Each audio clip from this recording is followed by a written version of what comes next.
পারিবারিক ভাবে আমরা মানে জাতীয়তাবাদী আদর্শকে ধারণ করি। আমি তো বললাম আমার চাচা বিএনপির এমপি।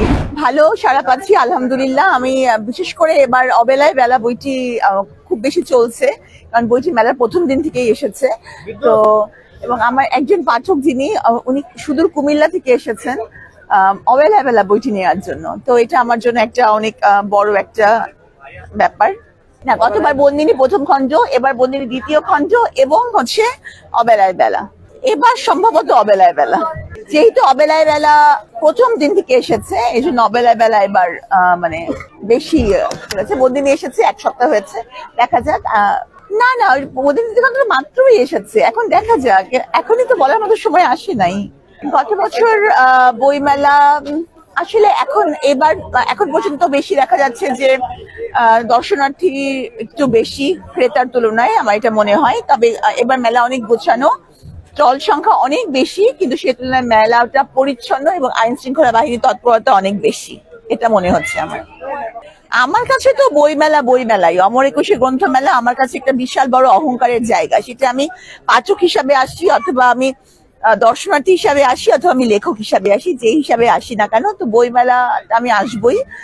আমি বললামই যে বইমেলা এবার আগের চেয়ে একটু গোছানো, স্টল সংখ্যা বেশি এবং আইন শৃঙ্খলা বাহিনীর তৎপরতা একটু বেশি। এই আসলে আমি যেমন বই লিখেছি, বইটা পাঠকের কাছে পৌঁছানোর জন্য আমার একটা প্ল্যাটফর্ম দরকার। বইমেলা হচ্ছে সেরকম একটা প্ল্যাটফর্ম।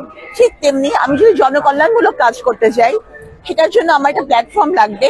তো আমি মনে করি যে যেহেতু আমি আমার পুরো পরিবারের জাতীয়তাবাদী আদর্শকে ধারণ করে, এবং আমার পরিবারের আমার দাদি 4 বারের এমপি বিএনপির, আমার চাচা এমপি ছিলেন বিএনপির, তো সেই হিসাবে আমি এই জন্যই কাজ করার জন্য একটা দল, রাজনৈতিক দলের আমার মানে যেটা আমি যে আদর্শকে ধারণ করি সেই আদর্শের দলের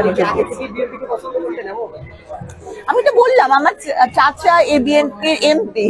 আমার চাচা পারিবারিক ভাবে আমরা মানে জাতীয়তাবাদী আদর্শকে ধারণ করি, কিন্তু যেহেতু আমি সরকারি চাকরিতে ছিলাম, সরকারি চাকরিতে থাকলে কিন্তু অ্যাক্টিভ পলিটিক্স করা যায় না, এরকম কোনো নিয়ম নাই।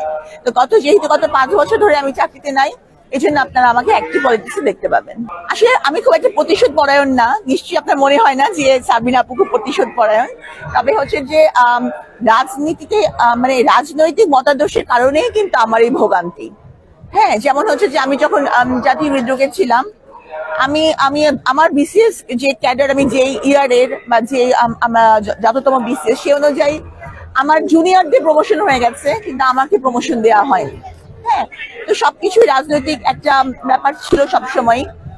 তো আর যেহেতু মামলার ক্ষেত্রে আপনারা দেখেছেন আমি কিভাবে ষড়যন্ত্রমূলক মিথ্যা মামলার শিকার হয়েছি, তো সব মিলেই আমি বলবো যে ওই কারণে রাজনীতিতে আসা না, রাজনীতির কারণে এই ধরনের আমার এই যে মিথ্যা মামলা।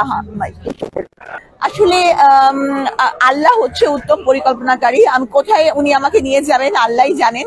কারণ আমি গিয়েছিলাম জাতীয় হৃদরোগে সকালবেলা রুগী দেখতে, সেখান থেকে চলে গেছি রিমান্ডে। কাজে কে কোন জায়গায় কখন যাবে এটা একমাত্র আল্লাহ নির্ধারণ করতে পারেন।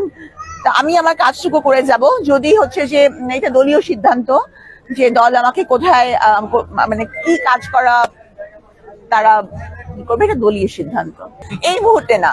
কারণ আমি মনে করি না যে আমি এখনই একেবারে জনগণের আস্থার জায়গাটা, যে আমার নেতৃত্বের গুণাবলী আছে, ওই জায়গাটা আমি অর্জন করতে পেরেছি। হ্যাঁ, জনগণ আমাকে আসলে সারা বাংলাদেশ আমাকে চেনে, সারা বাংলাদেশের মানুষ আমাকে ভালোবাসে। কারণ হচ্ছে এই যে ঢাকার বাইরে থেকে মানুষ এসেছে,